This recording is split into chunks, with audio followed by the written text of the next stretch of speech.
नमस्ते बच्चों। आज हम देखने वाले पाठ क्रमांक 3 कबीर। ये पूरक पठन है हजारी प्रसाद द्विवेदी इनका।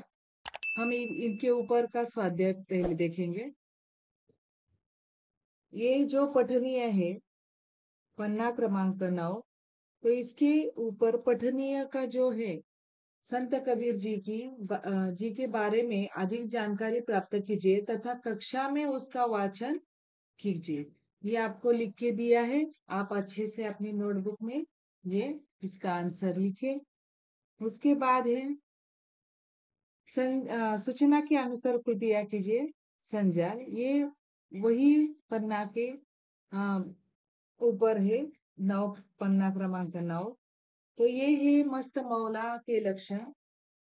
तो इसका आंसर है जो पुराने कृत्यों का हिसाब नहीं रखता, भविष्य में सब कुछ झाड़ फटकर निकल जाता है, वर्तमान कर्म को सर्वस्व नहीं समझता, पकड़ फकड़ किए कराए का लेखा जोखा न रखने वाला। तो आगे है लेखनीय। ये भी उधर ही उसके नीचे है कि कबीर संत की समाज सुधारक भी थे, इस विषय पर अपने विचार लिखिए। ये पन्ना क्रमांक 10 के ऊपर एक प्रश्न है, तो इसका भी मैंने आंसर दिया है आपको। स्कूल में जब मैम बोलते हैं कि सब क्वेश्चन आंसर लिख के लाओ, तो आपके पास ये इसका आंसर नहीं होता। इसके लिए मैंने सब आपको अच्छे से लिख के दिया है। आप एक बार पढ़ो और उसके बाद ये लिखिए, ठीक है। आगे देखिए, मौलिक सृजन है।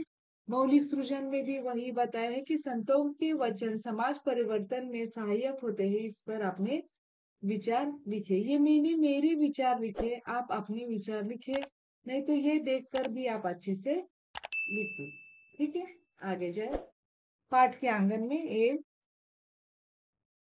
पाठ के नीचे का जो स्वाध्याय है वो है, पाठ के आंगन में सूचना के अनुसार कृतियां कीजिए। तो यहाँ पे कबीर की विशेषताएं पूछी गई है। मस्ती, अनोखे व्यक्तित्व वाले लेखक, फकराना स्वभाव, सब कुछ झाड़ फटकार कर चल देने वाले। आगे का प्रश्न है, सही विकल्प चुनकर वाक्य फिर से लिखिए। कविता के मतानुसार प्रेम किसी खेत में नहीं उपजता, या उसका उत्तर है।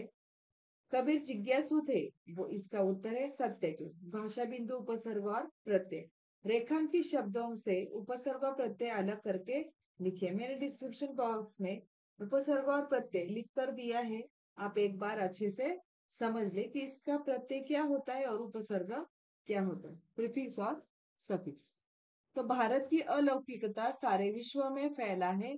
तो यहाँ पे कहा गया है कि ये उसका उपसर्ग है, और ता जो अंत में आता है उसे प्रत्यय कहते हैं, और जो शुरुआत में या प्रारंभ में आता है उसे उपसर्ग कहते हैं।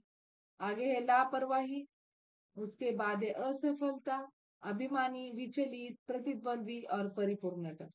आप अपनी नोटबुक निकालें और इसके क्वेश्चन आंसर अपने नोटबुक में लिखे। प्रत्यय की लिंक भेजिए। आप हेडफोन लगा के अच्छे से मन लगा के वो समझिए, लिखो, ठीक है। धन्यवाद।